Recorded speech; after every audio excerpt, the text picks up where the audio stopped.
Hello students. तो देखिए हमारे पास क्वेश्चन है, what is meant by heating effect of electric current, derive an expression for the amount of heat produced in a conductor of resistance R through which a current I flows for a time t. Calculate the amount of heat produced in a conductor of resistance 10 ohm through which a current of 2 ampere flows for 100 seconds. तो देखिए सबसे पहले तो question पूछा है कि heating effect of electric current क्या होता है और इसके लिए फॉर्मूला डिराइव करो या एक्सप्रेशन डिराइव करो आर और आई और टी के टर्म्स में, मतलब रेजिस्टेंस, करंट और टाइम के टर्म्स में। तो चलिए सबसे पहले फर्स्ट क्वेश्चन सॉल्व करते हैं। तो देखिए heating effect of electric current मतलब जब भी हम इलेक्ट्रिक करंट फ्लो करवाएंगे किसी वायर में तो कुछ करंट जो है वो हीट में कन्वर्ट हो जाएगा। इसी को हम बोल रहे हैं heating effect of electric current, यानी इलेक्ट्रिक करंट का हीट में कन्वर्ट हो जाना। तो देखिए मैं इस आंसर को प्रॉपर वे में लिख देता हूँ।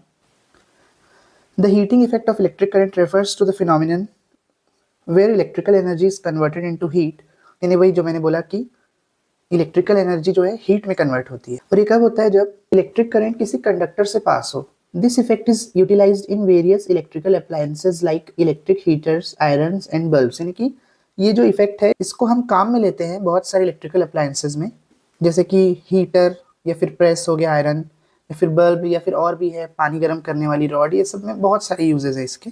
अब चलिए फॉर्मूला डिराइव करते हैं हीट का रेजिस्टेंस, इलेक्ट्रिक करंट और टाइम के टर्म्स में। तो देखिए जब हमने कंडक्टर को पावर दिया टी टाइम के लिए या टी सेकंड के लिए, तो तब कितनी हीट एनर्जी प्रोड्यूस होगी, इसका फॉर्मूला होता है H is equal to P into time, यानी पावर इंटू टाइम। अब देखिए पावर का हमने एक और फॉर्मूला पढ़ा हुआ है V इंटू आई, तो मैं यहाँ पर पावर की जगह V इंटू आई इंटू टी लिख देता हूँ। अब देखिए हमें हमारे फॉर्मूले में V नहीं चाहिए, V नहीं चाहिए तो मैं V को रिप्लेस कर सकता हूँ IR से, ओम्स लॉ लगा के सिंपल, क्योंकि ओम्स लॉ से V is equal to IR होता है, तो मैं V को लिख लेता हूँ IR I into T. Reason क्या लिखूंगा मैं? Ohm's law. तो फाइनली जो हमारा H आ गया वो आ गया, I दो बार है तो I स्क्वायर R और T, और हीट की यूनिट हो जाएगी जूल। तो ये हमने फॉर्मूला डिराइव भी कर लिया हीट का I, R और T के टर्म्स में। चलिए अब सेकेंड पार्ट में हमें इसी फॉर्मूले को यूज़ करना होगा।